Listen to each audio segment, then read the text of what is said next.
quiero agradecer en este momento la invitación a participar en este evento a COFACE, a Peñín-Bou Asociados en Almería, porque me permite contactar con todos ustedes. Es muy difícil que yo tenga la oportunidad de hablar a un sector empresarial tan inmenso como está esta sala, que está llena hasta arriba, porque cuando yo trato con alguno de ustedes suele ser de forma individual y para contarme una historia lamentable, y es que han sufrido una estafa. De mil maneras distintas, les han hecho un engaño, una estafa, y les han quitado miles de euros, o bien en un porte de mercancías, o bien en la compra de maquinaria. Y es un poco sobre lo que voy a hablar hoy, sobre los ciberfraudes en el sector empresarial. Importantísimo aprender a detectarlos para prevenirlos, actuar y que no sucedan, y que yo tenga que trabajar, si es posible, un poquito menos. Por eso mi presencia hoy aquí es un poco egoísta. Yo necesito aburrirme en mi trabajo y, por desgracia, a fecha de hoy, no doy abasto. En el equipo en el que yo estoy y mis compañeros no damos abasto a asumir, a investigar todos los hechos que nos vienen, tanto de ciberfraudes al sector empresarial como a nivel particular. Un poco por presentarme, yo estoy destinado en la Unidad Orgánica de Policía Judicial de la Guardia Civil de Almería, que está en la comandancia, donde antes estaba la estación intermodal y que ahora ha desaparecido.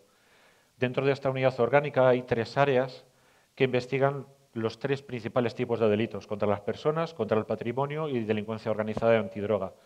Yo me encuentro en el área de delitos contra el patrimonio, que no me cabe en la presentación, pero el nombre del área es Área de Delitos contra el Patrimonio, Económicos, Urbanísticos y Tecnológicos.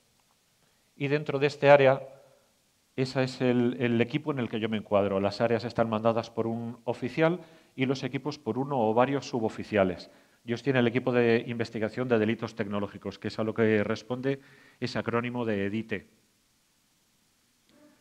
El equipo EDITE ha sido reforzado desde hace 4 años por la creación de los equipos @, a nivel nacional. En todas las provincias hay una unidad que se llama equipo @ que viene a apoyar las tareas de investigación que llevamos en los equipos EDITE. Y esto no es una casualidad o no se hizo por hacerlo, y fue la consecuencia de un incremento de la ciberdelincuencia, de las estafas informáticas.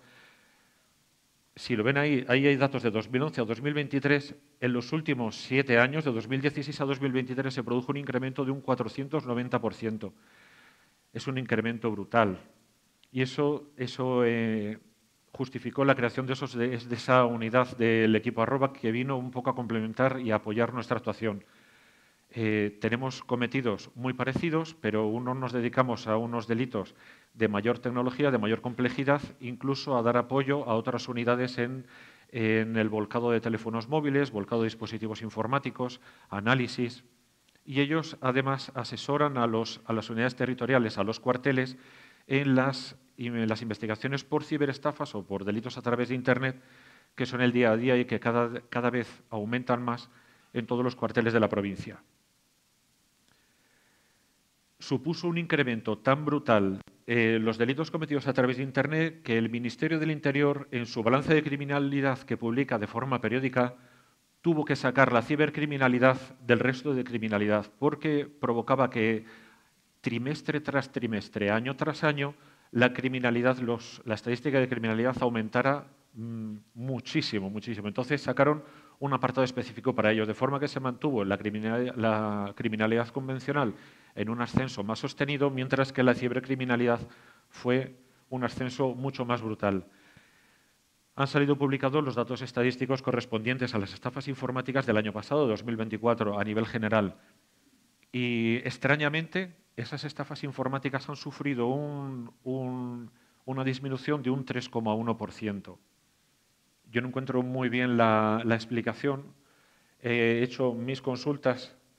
Estos son los datos comparativos. Ahí es donde se ve que las estafas informáticas, todas aquellas que tienen un resultado económico, un detrimento económico en las víctimas, han supuesto una reducción del 3,1%, mientras que el resto de ciberdelitos han seguido aumentando un poco, también de forma sostenida, porque hablamos de un 20 o un 30% anual, y se ha mantenido en un 15% de media el año pasado. Bueno, la variación. Dentro de los otros ciberdelitos están todos los que no tienen un componente económico, como la sextorsión, el ciberbullying, la ciberviolencia de género, el ciberespionaje industrial. Todo aquel que no tiene un componente económico se mete dentro de ese último epígrafe. Y entre la justificación que yo he encontrado a la reducción de ese balance de cibercriminalidad, pues pueden estar estos que ven ustedes ahí. Pues, ¿qué ha avanzado la tecnología? Avanza para los malos, que utilizan las nuevas... Nadie invierte más en investigación y desarrollo que los malos, ¿vale? Pero los buenos también utilizamos, los buenos, y no me refiero solo a nosotros, me refiero a todos ustedes, también utilizan esos avances tecnológicos para incorporarlos a su empresa. Mejores antivirus, mejores firewall, hay una mayor inversión en ciberseguridad. Hubo un cambio legislativo a finales de 2023 donde, bueno, se imponen mayores sanciones para ciberdelincuentes. Esto es un poco relativo porque la mayor parte de ciberdelincuentes no están en España. En España están los ciberdelincuentes más moderados o de nivel de perfil más bajo, pero a los verdaderos ciberdelincuentes, los que mayor daño hacen, suelen estar fuera de España. Sí que afectó bastante las obligaciones a empresas en lo que refiere a protección de datos, y cuando una empresa protege sus datos porque lo obliga la administración, de forma indirecta también protege toda su infraestructura. Ha habido una mejora de coordinación de las fuerzas y cuerpos de seguridad con los organismos tecnológicos, campañas de concienciación ciudadana que yo quiero pensar que llegan a la ciudadanía y acaban calando. Hablo de ciudadanía y hablo de sector empresarial, por supuesto. Y la mejora de la cooperación internacional dificultando operaciones en las redes cibercriminales. La globalización tuvo como consecuencia que los cibercriminales podían llegar desde cualquier parte del mundo a cualquier parte del mundo. Esa mejora de la cooperación internacional dentro de Europa y también fuera de Europa, a través de unidades específicas, tanto policiales como judiciales, yo creo que también ha influido un poco en la reducción de estas estadísticas.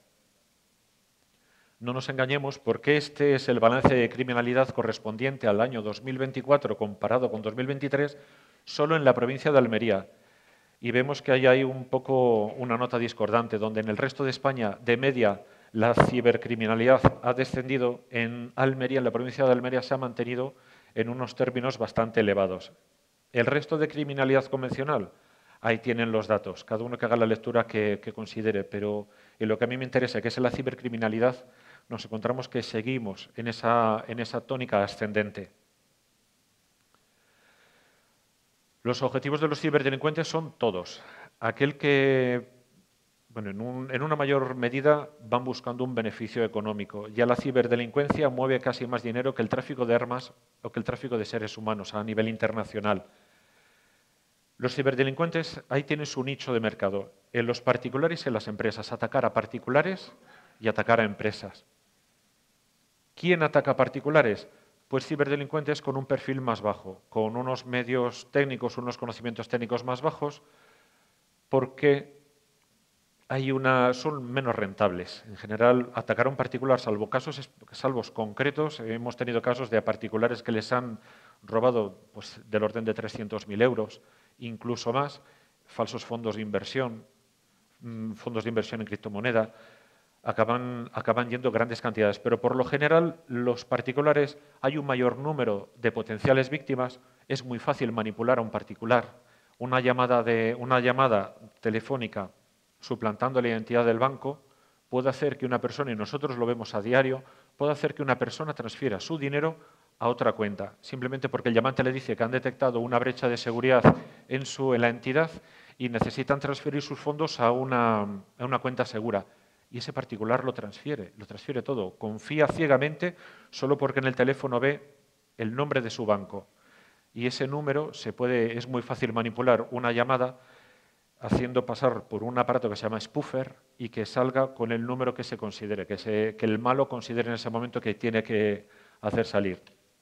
España está empezando a desarrollar la infraestructura que impida que un llamante modifique la cabecera técnica de una llamada y puede entrar en un teléfono entrante con un número distinto al número de origen, pero todavía no está implementado. Ha empezado una compañía de telefonía, pero todavía el resto están estudiando si lo hacen. Es una inversión económica muy fuerte la que tiene que hacer y no todas están dispuestas a hacerlo. El objetivo de los ciberdelincuentes cuando se dedican o cuando apuntan a las empresas pueden apuntar a grandes, a medianas y a pequeñas empresas, dependiendo de su capacidad, de sus conocimientos, de su infraestructura. ¿Por qué? Porque dependiendo a quién apunten, tienen más probabilidad de que les salga exitoso el ataque o no. ¿Qué pasa cuando se ataca a una ciberempresa, a una gran empresa, cuando esa organización criminal planea atacar a una gran empresa?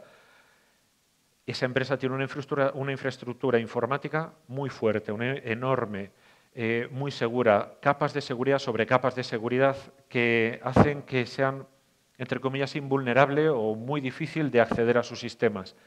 Además, cuentan con departamentos de informática muy potentes y se pueden permitir, como en esta noticia, incorporar 2 centenares de personas de golpe a ese departamento para reforzar esa capacidad informática. Algunos se encargarán del soporte de los TPVs, otros se encargarán de la intercomunicación, pero la parte de ese departamento de informática que se encargue del tema de seguridad será muy fuerte. Con lo cual, los malos a la hora de atacar una gran empresa se lo tienen que pensar, tienen que valorar con quién se están metiendo. Y los ataques a grandes empresas muchas veces van más orientados a hacerles daño, a echarle abajo sus servicios, que a conseguir un beneficio económico, precisamente por esa infraestructura tan fuerte que les protege. Cuando los ciberdelincuentes deciden atacar a una mediana empresa, saben que esa mediana empresa no cuenta con unas capas de seguridad tan potentes, no tienen la misma inversión que una gran empresa en seguridad. Suelen tener un departamento de informática más moderado, con menor personal, que normalmente cubre todas las necesidades informáticas o técnicas de la empresa, desde la ciberseguridad, la protección, la actualización de los equipos, la compra de software de seguridad, hasta la compra de cartuchos de tóner para cambiarlo en tal departamento que se le ha estropeado. Y esa dependencia y esos cometidos a veces distraen esa protección de ciberseguridad.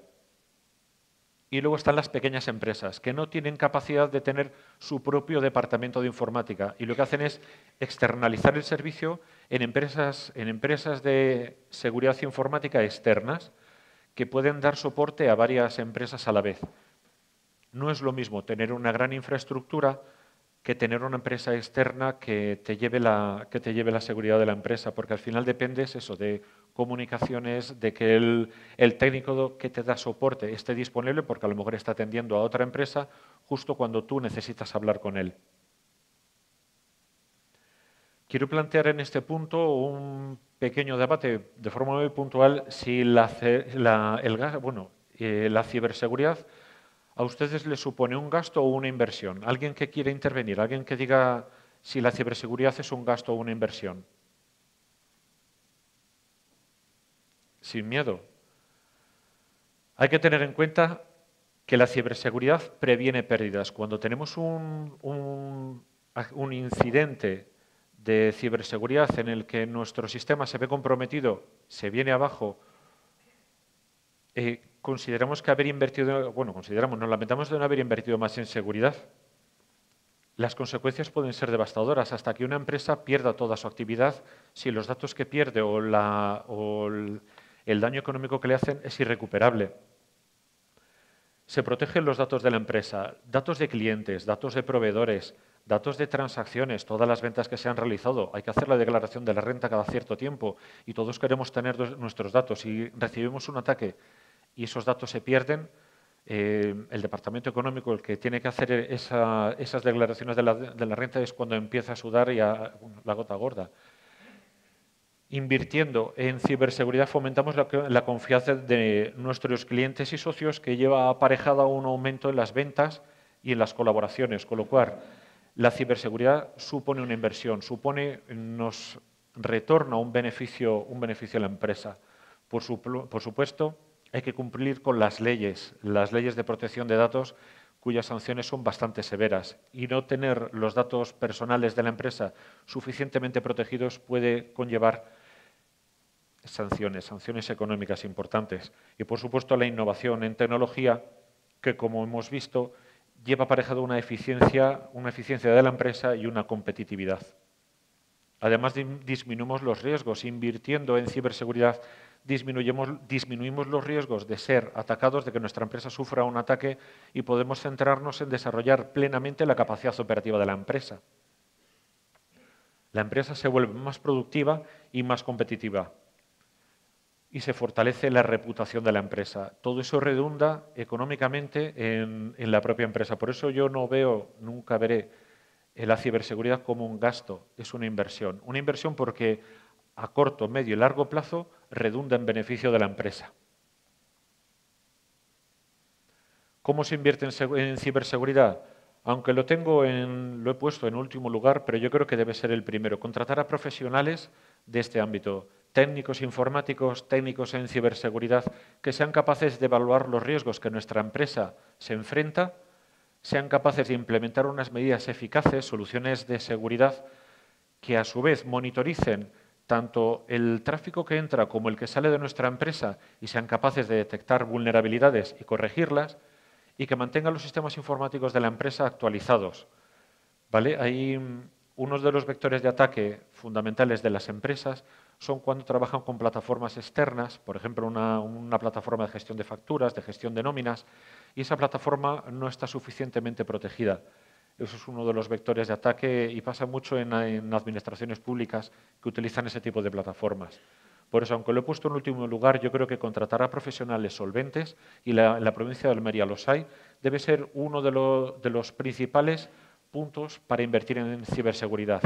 Depositar nuestra confianza en un profesional solvente y que sea capaz de solucionarnos y de blindar nuestra empresa. Igual que nosotros llevamos un chaleco antibalas cuando salimos a nuestro servicio, las empresas tienen que ponerse ese chaleco antibalas en la forma de un profesional técnico, informático, que sea capaz de blindar la seguridad de su empresa. ¿Cuáles son las principales amenazas a las que se enfrenta el sector empresarial? He seleccionado 5 y aunque ustedes vean 6, el fraude al CEO puede incorporarse como un tipo de correo electrónico corporativo comprometido. En ese tipo de amenaza, en el Business Email Compromise, siempre hay correos electrónicos fraudulentos que parecen provenir de empresas concretas, determinadas, solventes, que buscan establecer conexión con sus empresas, ganar confianza para acabar consiguiendo o bien información sensible o incluso transacciones económicas. Se hacen pasar por personas de confianza, solicitan información confidencial. Además, utilizan la persuasión y la urgencia. Hemos hablado antes de campañas aquí en el sector hortofrutícola almeriense. El producto fresco necesita llegar a destino de forma urgente. En la zona oriental de Andalucía, el fruto rojo necesita salir de forma urgente porque se pone mal o bueno, se estropea y no está apto para la venta en muy poco tiempo. Esa urgencia, esa persuasión es la que muchas veces hace que el sector baje un poco el nivel de protección, la seguridad, y acaban siendo víctimas de una estafa de este tipo. Hablando hace algunos meses con responsables de un banco de aquí de Almería, nos decían que ellos tienen un departamento de seguridad y un departamento de negocio. Cuando detectan que están siendo atacados de una forma especial, el departamento de seguridad aprieta. ¿Qué pasa? Pues que el departamento de negocio baja. Cuando uno sube, el otro baja. El departamento de negocio detecta que no llega a los objetivos, que entonces le pide al departamento de seguridad que afloje un poco y entonces el departamento de negocio empieza a subir, el de seguridad baja. ¿Qué pasa? Que el banco se expone a ser víctima de otros ataques de cualquier tipo. Necesita volver a subir. Hay que encontrar el balance entre los departamentos de seguridad y de negocio para intentar llegar a ese equilibrio y, por un lado, no perder ventas, no perder volumen de negocio, pero por otro lado, ser seguros y no poner en riesgo a sus clientes o poner en riesgo su propio negocio. Ejemplos de Business Email Compromise, pues es el fraude al CEO. Se da suplantando la identidad de un alto ejecutivo que contacta con un directivo de la empresa con capacidad de realizar transacciones económicas. Hay que cerrar una venta con China súper urgente y necesito cerrarla ya y hay que hacer una transferencia de 250.000 euros a este número de cuenta de forma urgente porque si no perdemos el cliente. El responsable económico no duda de la comunicación por el motivo que sea y acaba haciendo la transacción. Cuando desde contabilidad detectan esa transacción y le piden que justifique al responsable esa transacción, es que me llamó el jefe, me llamó el director general que tenía que cerrar ese negocio, el director general no sabe nada. Y eso, nosotros se nos dio un caso en el que la persona que ejecutó, que recibió la llamada del que creía que era su jefe y que le pedía que realizara la transacción, le quedaba un 2% de batería en el móvil, con lo cual a toda la urgencia se dio la tormenta perfecta de que se iba a acabar la batería del móvil e hizo esa transacción económica y acabaron perdiendo ese dinero precisamente porque esas transacciones no se realizaron a una cuenta en España. Son cuentas internacionales, muchas veces en países con los que recuperar los capitales es prácticamente imposible. ¿Cómo evitamos este tipo de amenazas, el Business Email Compromise? Pues en la mayoría de las amenazas que vamos a ver hay un factor fundamental que es la formación continua a los empleados de la empresa, a todos los niveles, desde el director general a la última incorporación de plantilla. Y esa formación tiene que ser continua. No sirve con que en enero de 2021 se hiciera una formación a la que acudió toda la empresa. Hay personas que promocionan, personas que se van, personas que llegan, personas que cambian de departamento y donde antes no tienen responsabilidad, ahora sí la tienen. Y hay que hacer esa formación de forma continua. Nosotros en Guardia Civil tenemos formación a nuestros compañeros todos los años de forma semestral. 2 veces al año se les da formación. Y nosotros, a nivel un poco más central, en la comandancia recibimos formación de nuestras unidades centrales. Unidad Técnica de Policía Judicial, la UCO, el Servicio de Criminalística, nuestra Jefatura de Enseñanza. Nos transmite unos conocimientos, cada uno dentro de su especialidad, y nosotros nos encargamos, a través de esas formaciones semestrales, de transmitir los conocimientos. Nosotros tenemos mucha movilidad. Cada poco tiempo hay compañeros que vienen destinados, compañeros que se van destinados, y necesitamos tener una formación homogénea. Por eso la formación continua es fundamental. Tema de correos electrónicos. Hay que verificar siempre la identidad del remitente. ¿Cómo verificamos la identidad? Pues de 2 formas. La primera es revisando la dirección de correo electrónico. Nuestras soluciones, las soluciones informáticas que ustedes tengan en sus empresas, tienen que ser capaces de detectar suplantaciones de correo electrónico o redireccionamientos. Y luego, si hay la menor duda, como lo he dicho a Fernando, no le des al botón. Antes de darle a enviar esa transferencia, si tenemos la más mínima duda de que pueda ser fraudulenta, una llamada telefónica dentro de nuestra organización o a la persona que tiene que recibir la transferencia nos puede ser útil para evitar una estafa. Por supuesto, los sistemas informáticos actualizados, soluciones de seguridad solventes y el uso de contraseñas seguras, ¿vale? No reutilizarlas, letras y números. Dentro de los secretos empresariales que tratan la apropiación de información de forma ilegal que puede darse por una intrusión desde el exterior a nuestro sistema informático, suelen ser ataques muy complejos, muy dirigidos, y que nuestras soluciones de seguridad tienen que ser capaces de detectar y de parar. Si no lo son, entran en nuestro sistema, se apropian de información y se la llevan. El ataque puede venir también desde dentro a través de la figura del insider.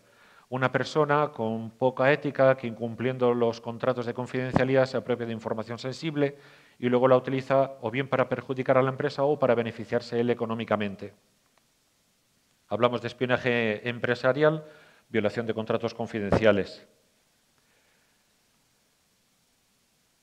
El timo del Nazareno. Tiene un componente, el timo del Nazareno, tiene un componente tecnológico porque se está desarrollando a través de correo electrónico, pero es una evolución del timo habitual del Nazareno en el que una persona, haciéndose pasar por una empresa solvente, se presentaba en nuestra empresa, nos solicitaba, nos hacía compras pequeñas que pagaba de una forma inmediata hasta que llegaba esa compra más grande que pagaba a través de pagarés o de cartas de pago a 60 o 90 días o que nunca se acababa de realizar. Ahora se hace a través de correo electrónico suplantando identidades de empresas solventes, grandes empresas, como hemos hablado antes, empresas del extranjero que por algún motivo deciden contactar conmigo por un correo electrónico que no conocemos y nos piden 3 camiones de hortalizas o nos piden 3 camiones de sandías y de forma urgente ellos corren con todos los gastos del transporte también. En este punto, soluciones como la que ofrece COFACE, transmitirles esa situación, esa sospecha que tenemos de que puede que esta contratación no sea legal del todo, nos puede ayudar a no a no caer en esta estafa que aquí en Almería se produce no con mucha frecuencia, pero sí de forma periódica.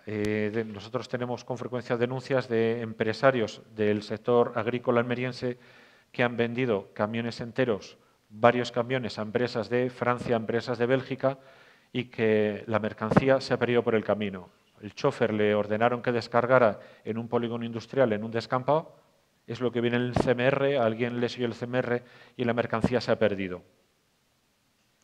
¿Cómo solucionamos o cómo luchamos contra este tipo de timos?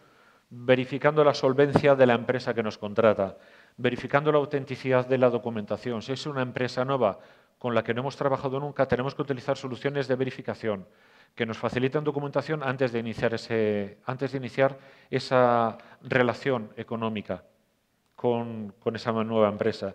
Desconfiar de ofertas excesivamente buenas. Cuando una empresa hace un pedido grandísimo y nos lo pone todo súper fácil, yo me encargo del porte, no te tienes que preocupar de nada. Hay que desconfiar de esas empresas. Solicitar garantías, por ejemplo, garantías económicas. Me pagas la mitad del porte por adelantado y la mitad cuando lo recibas.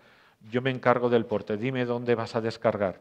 Cuando recibimos la dirección de descarga, comprobar que realmente esa empresa existe y que la empresa de transportes en ningún momento acepte un cambio de lugar de descarga sin contactar previamente con el vendedor, para evitar que esa mercancía se distraiga. En caso de sospechar que se está siendo víctima de un timo de este tipo, consultarnos a nosotros, consultar compañeros del sector, consultar Internet y presentar denuncia. He dejado para el final de las principales amenazas las dos que yo creo que son las más dañinas en esta provincia. La estafa del man in the middle y el ransomware. Vale, para quien no sepa en qué consiste la técnica del man in the middle. Empresa 1 habla con empresa 2. Esa comunicación se interrumpe. Ninguna de las dos empresas se da cuenta, porque hay un tercero que está está filtrando. Las comunicaciones entre la empresa 1 y la empresa 2 pasan por un atacante, pasa por una persona que está escuchando. Tipo vieja el visillo, escuchando y detrás. ¿Qué pasa? Pues que en el 98% de las comunicaciones no las paraliza, no hace nada con ellas, simplemente se limita a escuchar. Pero sí detecta comunicaciones como la suya en la que hay un correo electrónico que lleva incorporado un PDF desprotegido. No hay una persona ahí mirando, es un sistema informático, es un programa que analiza tráfico, todo lo que entra, todo lo que sale. Cuando detecta correo electrónico con PDF adjunto, analiza el PDF, busca números de cuenta, lo detecta, lo manipula, lo modifica, devuelve la comunicación manipulada al tracto y le acaba llegando a la empresa 2. ¿Vale? Así es como funciona esta técnica del man in the middle. Esto es una factura normal, es un modelo sacado de Internet, no corresponde con una empresa real. Podemos ver, está todo perfecto, factura, muchas gracias, el formato 96.000 euros y las condiciones y forma de pago que tiene que realizar la empresa que la recibe. Pero hay una sutil modificación. Esta es la original, esta es la manipulada. Es prácticamente imperceptible. Es un programa el que lo hace. Ya les digo que no hay una persona, como se ve ahí, escuchando, no. Hay un programa que modifica, que manipula una cuenta por otra. Y eso le llega al destinatario que ejecuta el pago, que realiza el pago. Todo es idéntico, todo es idéntico. Esto no pasa si ese adjunto a correo electrónico va cifrado. Cifrado es simplemente una contraseña de apertura o un archivo comprimido protegido por contraseña. Si la empresa que recibe el correo electrónico tiene una solución de seguridad solvente, ese correo probablemente lo marque como cuidado porque mi propio antivirus no ha podido analizar el correo, pero ya es el usuario el que cuando lo reciba verá que proviene de un remitente legítimo y podrá abrirlo sin problema. ¿Cómo evitamos este tipo de estafa del man in the middle? La formación de los empleados es fundamental. La implementación de soluciones de seguridad cifrando archivos. Nosotros hemos tenido el caso de una empresa que envió en un correo electrónico en texto: hola, necesito que transfiera 6.852 euros a este número de cuenta de esta otra empresa que nos ha dado servicio. Le llegó al departamento comercial y en los saltos que daba esa factura, en la cabecera técnica de un correo electrónico recibido, si se examina y se analiza, se puede ver por qué sitios ha pasado. Igual que si han venido de de Madrid a Almería, han pasado por Albacete, por Murcia, por un correo electrónico recibido, también se pueden identificar todos los saltos. Hemos encontrado en varios correos electrónicos de situaciones similares que pasan por un nodo que está ubicado en Alemania de un proveedor muy específico, que es siempre el mismo. Hemos llegado a la conclusión de que hay un nodo de esa empresa de comunicaciones en Alemania vulnerado, por el que la información que pasa no pasa encriptada, no pasa cifrada, y ahí es donde está ese programa analizando. En ese correo electrónico que les dije, del origen al destino, fue secuestrado. Además, hay un impasse de 30 minutos, que es muchísimo. Normalmente esta manipulación se hace en cuestión de segundos, pero en este caso el correo electrónico tardó 30 minutos en ser manipulado y en enviarse. Quien recibió el correo electrónico no reparó en que había sido manipulado y ejecutó el pago. Y fueron 6.000 euros que se perdieron. La formación, nunca enviar correos electrónicos de ese tipo. Texto plano, números de cuenta, facturas adjuntas a correos electrónicos que no vayan protegidas o cifradas, hay que intentar evitarlo.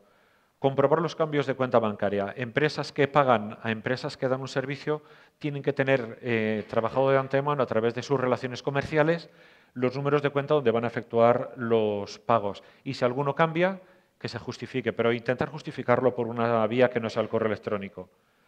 Utilizar correos electrónicos segurizados. Dentro de las soluciones de seguridad que pueden implementar en su empresa están los correos electrónicos cifrados.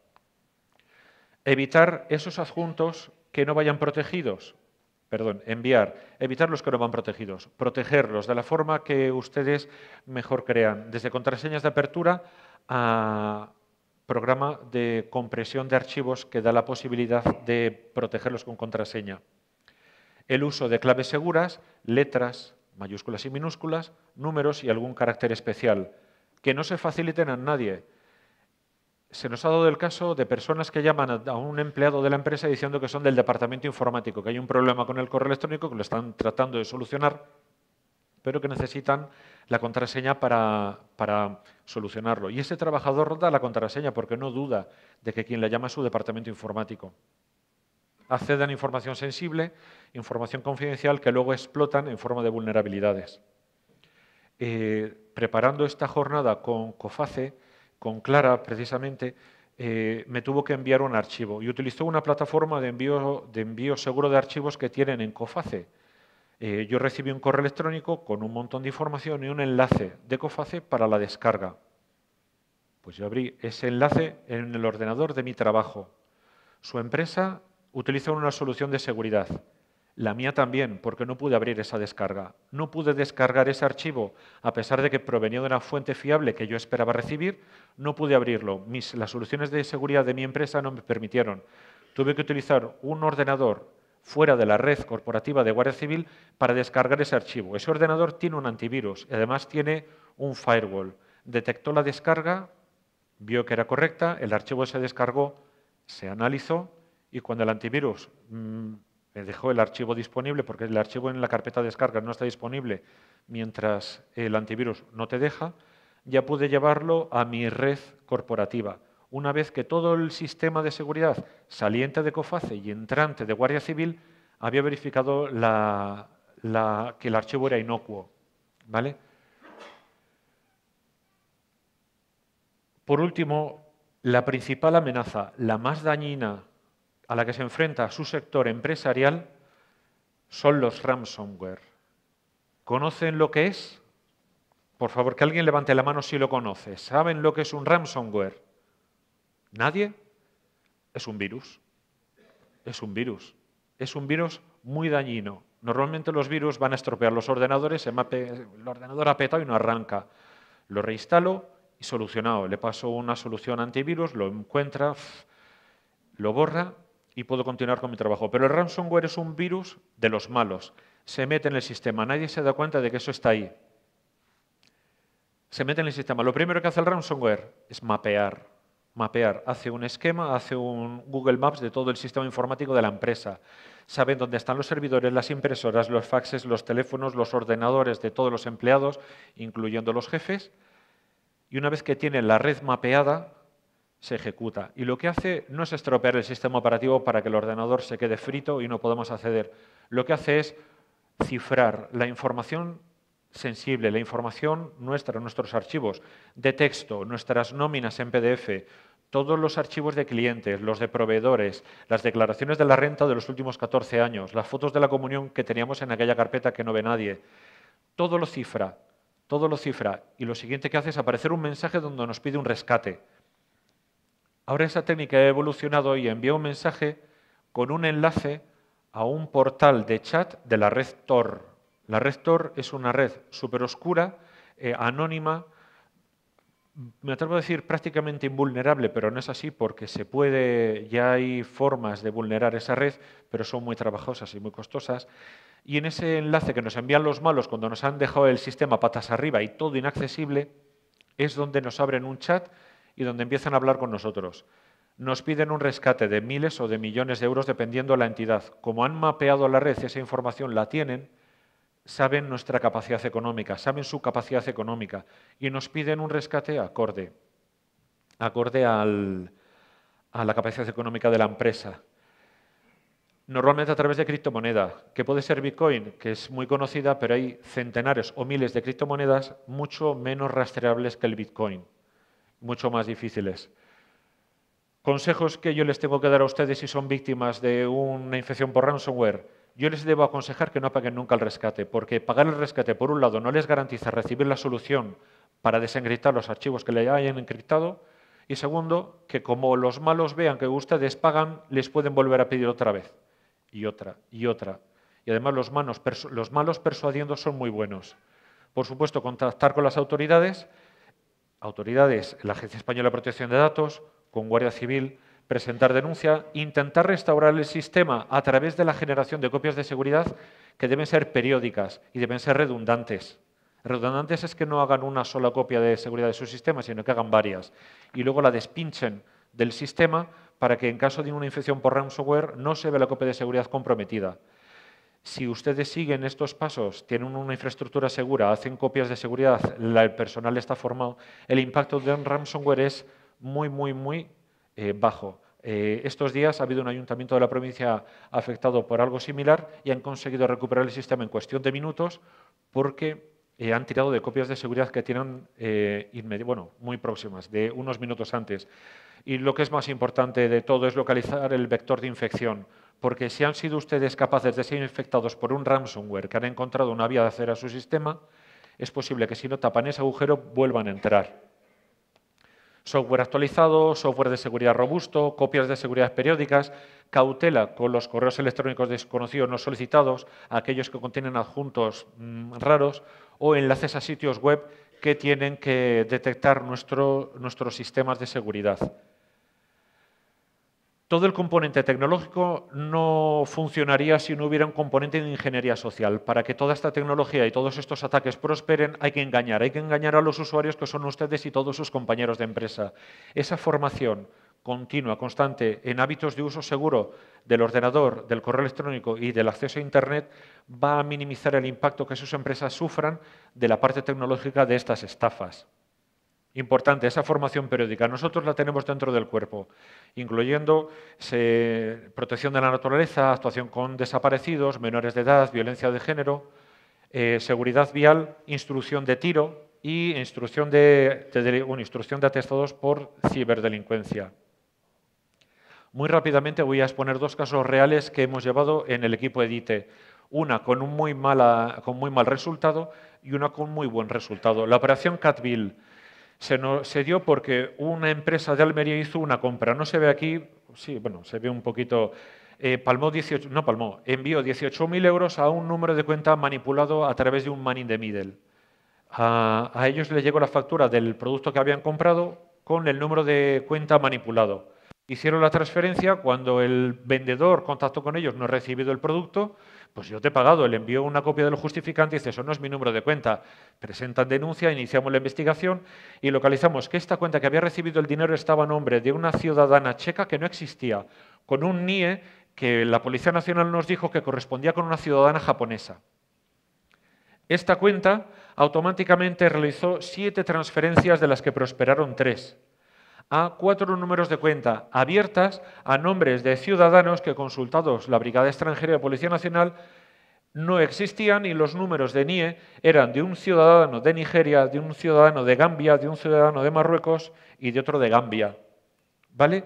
¿Cómo se pudieron abrir estas cuentas con identidades falsas? No lo sé, no lo sé, no lo sabemos. Sí, vulnerando los sistemas de seguridad de los bancos. Pero además, una de las cuentas estaba al nombre de la propia identidad de la primera cuenta que había recibido, el importe de 18.000 euros, pero había cambiado el orden. En lugar de llamarse Caterina X, su nombre era X y el apellido era Caterina, con lo cual este banco también coló. A todos los efectos eran dos personas distintas. Pero es que esta misma persona, a raíz de nuestra investigación, encontramos que tenía 7 cuentas más abiertas a su nombre, en 7 bancos distintos. ¿Vale?